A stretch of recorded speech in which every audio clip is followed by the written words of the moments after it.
الحمد لله رب العالمين والصلاة والسلام على سيد الأنبياء والمرسلين وعلى آله وصحبه أجمعين.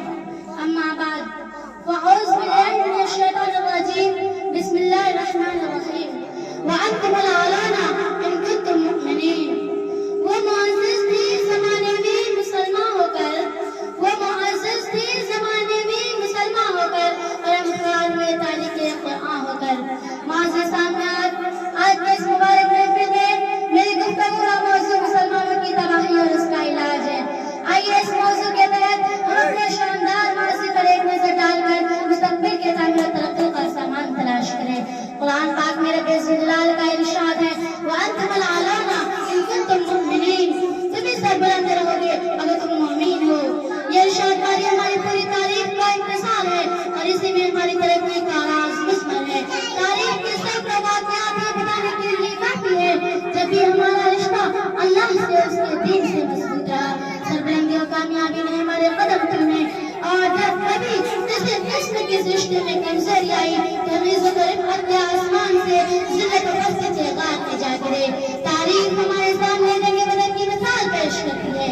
جنگ بدر میں جو کامیابی ہوئی وہ صرف ایسے رشتے کی مضبوطی کی بنیاد پر ہوئی، ورنہ اگر کامیابی ہوتی تو کفار مکہ کو ہوتی، کیونکہ کفار مکہ نبی بنے اعتزاز تھے اور بڑے ہی جوش و خروش کے ساتھ تھے.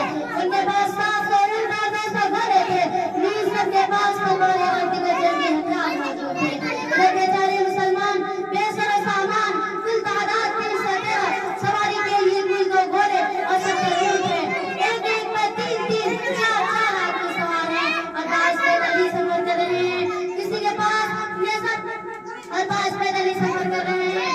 معزز سامعین، جب مقام بدر پہنچتے ہیں تو دیکھتے ہیں کہ کفار مکہ بلند مقام پر جمع ہو چکے ہیں جہاں پانی کی بھی فراوانی ہے.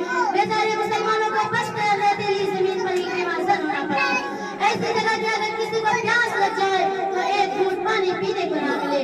الغرض جنگ کے اندر جتنے اسباب اور جتنی چیزوں کی ضرورت پڑتی ہے وہ سب کفار مکہ کو حاصل تھا.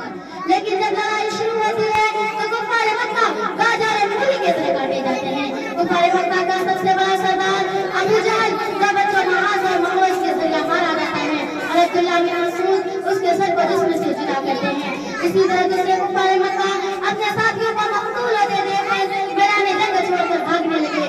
70 مقتول ہوئے اور 70 گرفتار ہوئے اور مسلمانوں کو ایسی فتح حاصل ہوئی جس کو تاریخ فراموش نہیں کر سکتی. مگر افسوس سر افسوس، آج مسلمان تباہ کیے جا رہے ہیں. کوئی ان کا پرسان حال نہیں. آج جہاں دیکھیے جس طرف دیکھیے وہی مسلمان خوفناک طوفان میں گرے ہوئے نظر آتے ہیں. کئی مسلمانوں کی آبرو کا پامال کیا جا رہا ہے. کئی مسلمان غلامانہ زندگی بسر کر رہے ہیں. معزز سامعین، آپ دل نہ جائے، خود اپنے ملک کو دیکھیے کہ آج ہمارے ساتھ کیا نہیں کیا جا رہا ہے. کون سے ایسے مسائل ہیں جسے ہم برداشت نہیں کر رہے ہیں. حالانکہ اس ملک کے اندر ہماری حکومت رہی ہے اور آج ہماری حالت یہ ہے کہ ہم اطمینان کے ساتھ زندگی نہیں گزار سکتے. کئی ہمارے مکہ کی تدبیریں سوچی جاتی ہیں، ملک سے نکالنے کے لیے منصوبے بنائے جاتے ہیں، کئی ہمیں غیر ملکی کہہ کر بدنام کیا جاتا ہے. مسلمانوں، آج کیوں ہماری حالت ایسی ہو گئی ہے؟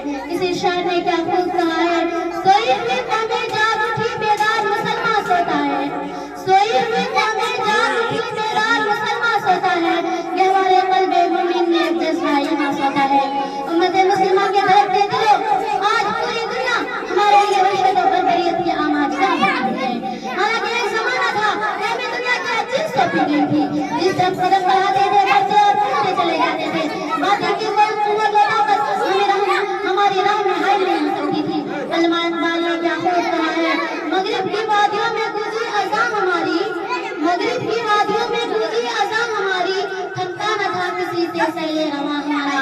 برادران اسلام، اسلام نے ہمیں بہت بڑا مقام عطا فرمایا ہے، مگر افسوس کہ ہم نے اس کی قدر نہ کی اور اپنے اصل مقام سے ہٹ گئے.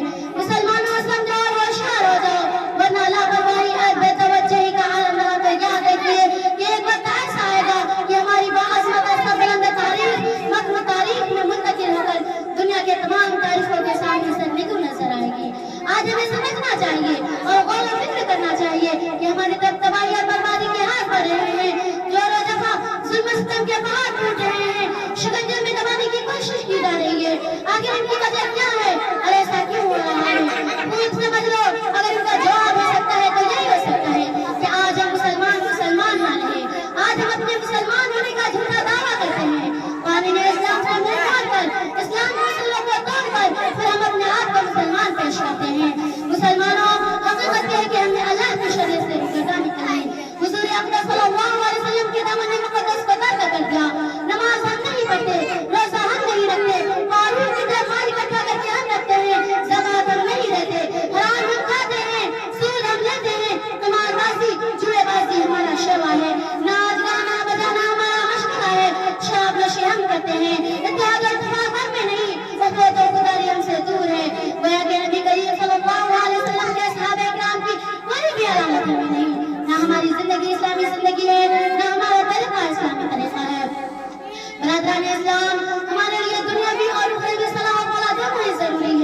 جس کا طریقہ یہ ہے کہ اس معبود حق کی پرستش کرے جو ہمارا رب اور خالق ہے، اور حضور اقدس صلی اللہ علیہ وسلم کی پیروی کرے جو ہم لوگوں کے واسطے نبی آخر زمان بنا کر مبعوث فرمائے گئے ہیں۔ صحابہ کرام اور اکابرین اعظام کے نقش قدم پر چلے، جن کی آنکھوں میں جھلکتی ہوئی تصویر عبادت تھی، جن کی آنکھوں میں تڑپتی ہوئی ایمان کی حرارت تھی، جن کی ہونٹوں پر مچلتی ہوئی قرآن کی تلاوت تھی، جن کا دل باد عرفان کا چھلکتا ہوا ساگر تھا۔